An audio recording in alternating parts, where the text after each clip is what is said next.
Hello. Hello, Matt. How you doing? I'm all right. Good. This is the earliest possible Thursday you can have in a month. Yeah, it is. I looked at the calendar like a week ago and went, oh, okay, we're doing it on the 1st. Really? Really? Okay. Seiler, my turn. No. Yes, it is your turn, but I'm going to take your turn. Okay. Because Steve Swenson sent me the In Dispute Guide to Self-Publishing for me to take a look at personally. And that's kind of unfinished Jeff Seiler business because it's dedicated to Jeff Seiler and got the sketch in it and Seiler's notes. So I always think if I can just see it personally, then I'm gonna see more here. I'm not sure that turned out to be the case. It is a different experience. I have never looked at ballpoint pen on newsprint, relatively cheap newsprint, under the jeweler's loop.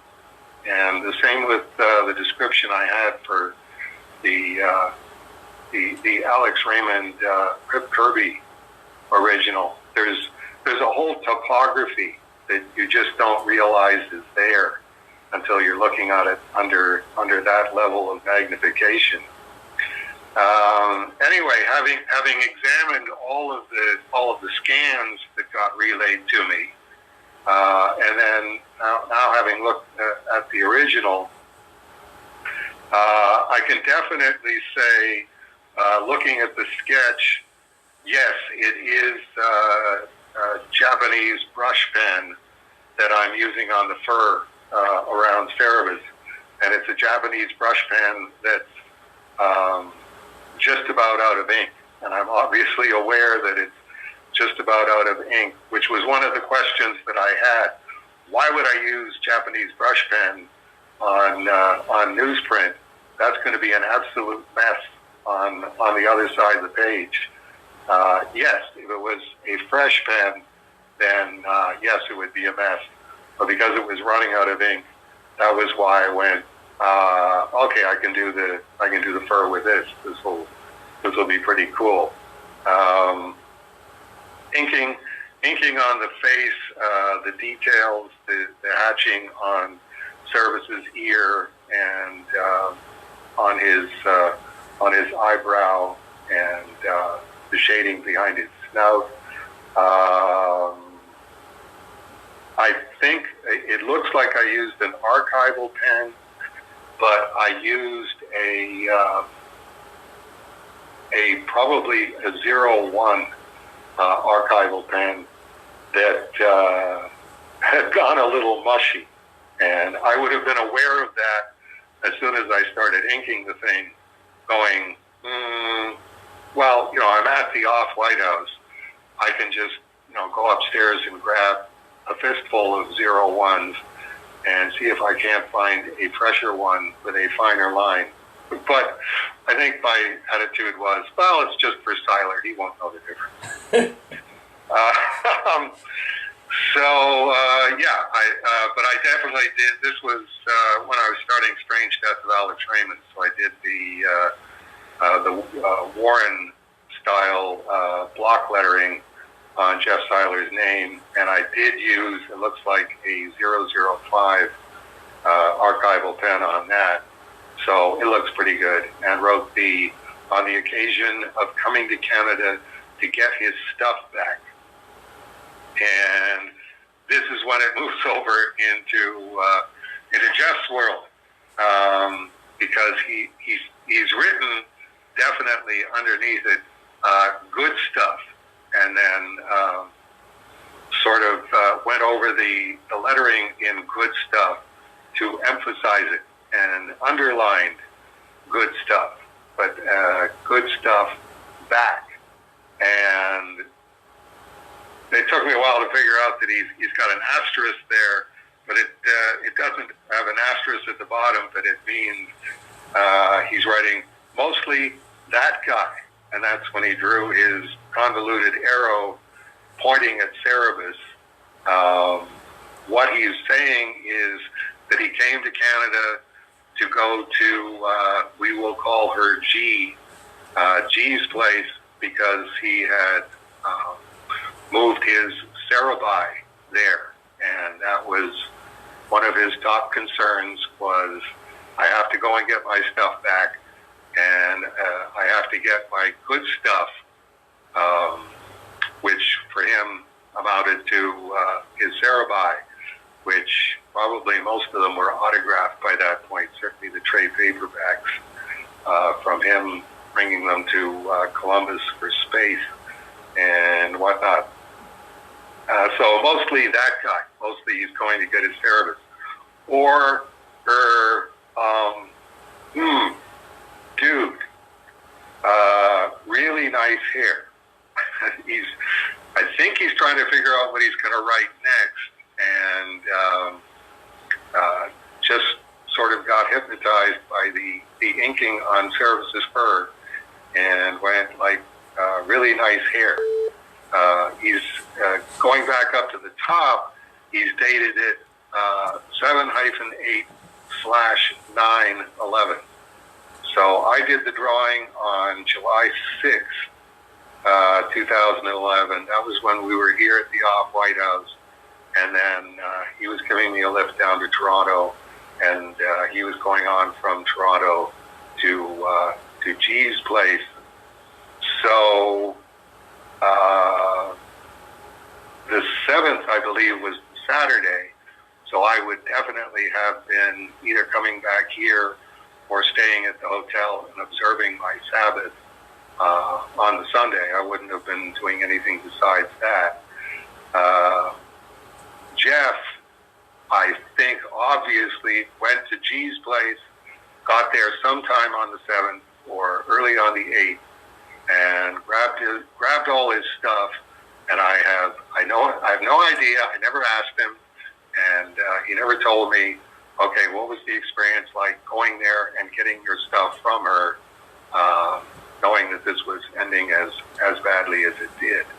The fact that it's 7-8/9/11 suggests to me that one of the things that he did as soon as he left her place was to go somewhere and start drinking. And that was when it seemed to him like a good idea to start writing in his Cerebus Guide to Self-Publishing.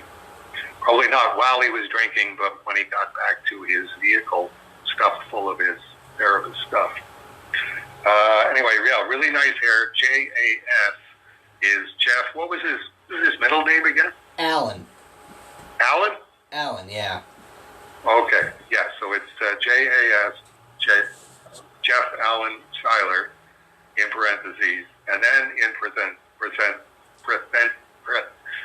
well, you know what I'm trying to say. But, period, he will die, period, and in parentheses, unloved, unmourned, alone. Which is interesting because that's the reverse of what it is. It's alone, unmourned, and unloved. And I thought that was interesting that he got it backwards. That's when we turn the page and it goes, good thing his creator didn't. And he had trouble spelling creator. I think he got the E and the A in the wrong order the first time, and then again corrected them with the ballpoint pen. Good thing his creator didn't. He should have said didn't yet. I mean, we're all going to die, so it's and whether I die alone, unmourned, or unloved, well, we don't know. It's 2022. Let's see what happens over the remainder of my life. And then we got also, it's a good thing that some people who will read this will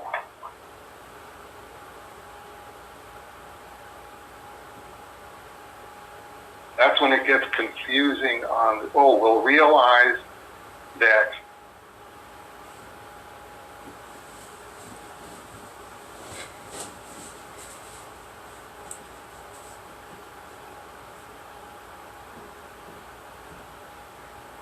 I thought I had that one. There's one word that I definitely not, even though I have a pension for margins. Did he just misspell pension? I've looked at that under the jeweler's loop. I've pulled back the facing page as far as I dare, and looking at it under good, 400 times magnification, and I'm still not certain what it is that word is.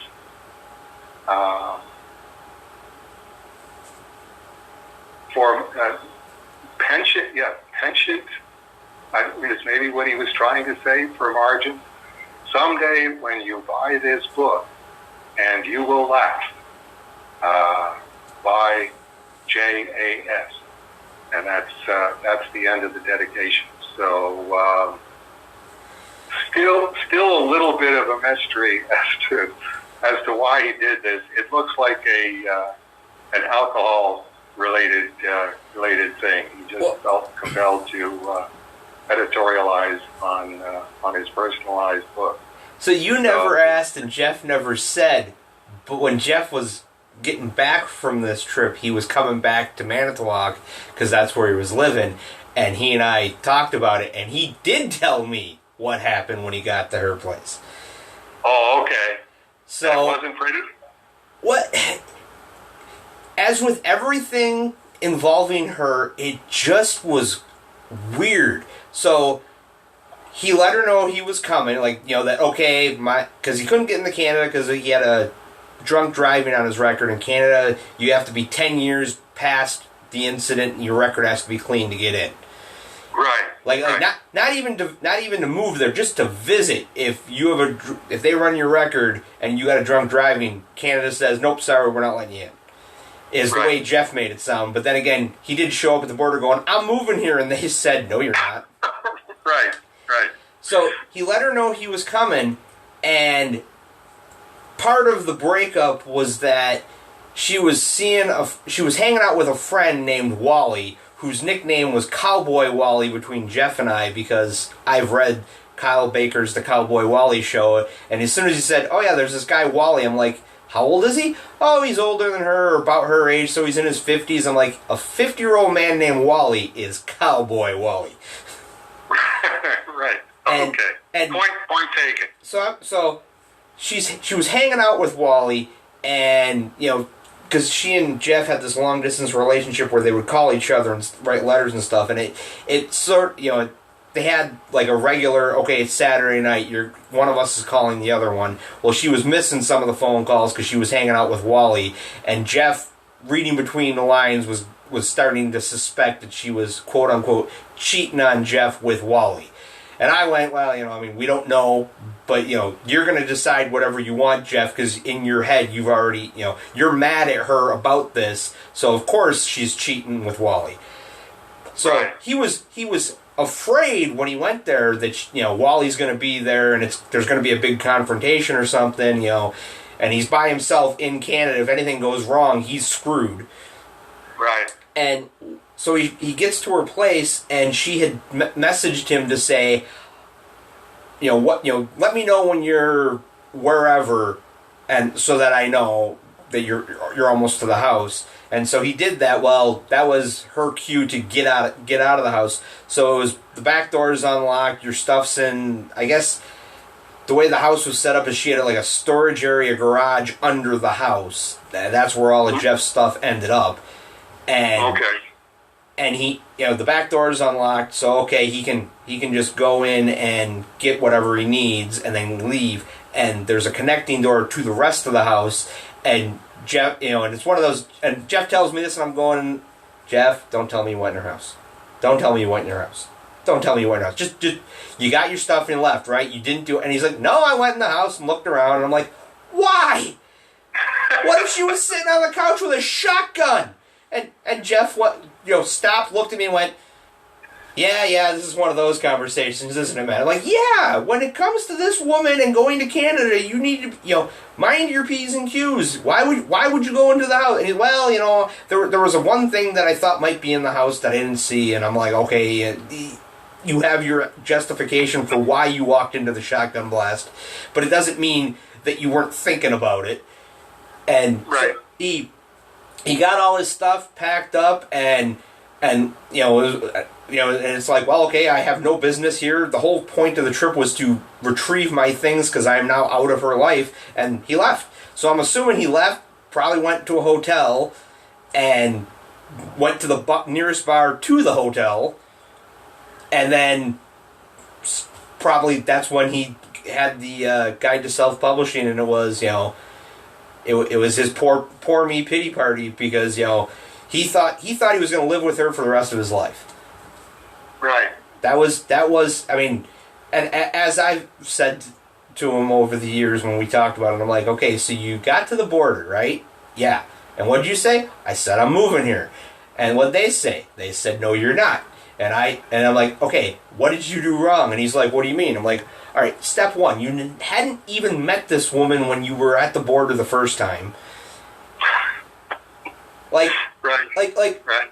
In the Cerebus Readers in Crisis story about this that I was going to draw for Jeff, when I got to this part of the story, it was going to cut to Iguana and Beer explaining, what was the mistake here? Well, what if she had been a serial killer who invites men from around North America to her house in the middle of nowhere, and she's the Canadian Black Widow. She kills and buries them, and when she's not teaching public school, right? And the panel was going to be a Bob and Doug as Mounties, and the caption was going to be, "Oh no, Canadian Black Widow got another one, eh?" Oh geez, eh? And this one's a real mess. We'll be cleaning this up for days, eh? Yeah, I mean, it was one of those. I mean, and Jeff went, well, she seemed real nice. I'm like, yeah, I'm pretty sure a serial killer that's luring you to her kill house is going to be the nicest person in the world, Jeff. And he just kind of looked at me like, you're weird. And I'm thinking, you're the one that showed up at the border with a van full of everything you own and said, I'm moving here, instead of getting to the border, renting a storage unit, emptying the van, going and meeting her, escaping with your life, and going, okay, that was a mistake. Right. The whole issue stems from him. Like I said at the time, I'm like, in Hogan's Heroes, they didn't try to escape from the camp on day one. We got guys out in trickles over the years, and he went, okay, yeah, you're right. Like he was laughing. He's like, I gotta write that down. And so in his script for this story, that pops up because it was something that he, when I said it, he's like, hold on, let me write this down. The penny dropped. Yes. Okay, is there more? Nope, that's the story. Okay, I'll tell you, that's a heck of a story. It's we have to rewrite G completely as a serial killer that teaches public school and at the Lakehead in northern Ontario, and I think we would probably get Bob and Doug McKenzie interested in being in that one. In my script, I refer to her at the beginning. It's the names have been changed to protect the innocent, and so she's referred to as Madam X. And somebody comments going, "Wasn't that a Captain America villain in the Golden Age?" And the action continues, and then the next time those characters show up, somebody's flipping through the official handbook of Marvel Universe, like, "Yeah, she was the Red Skull's sister-in-law." But it doesn't say whether she was the Red Skull's brother's wife or the Red Skull's wife's sister. I'm not going to be able to sleep tonight now worrying about that. Okay.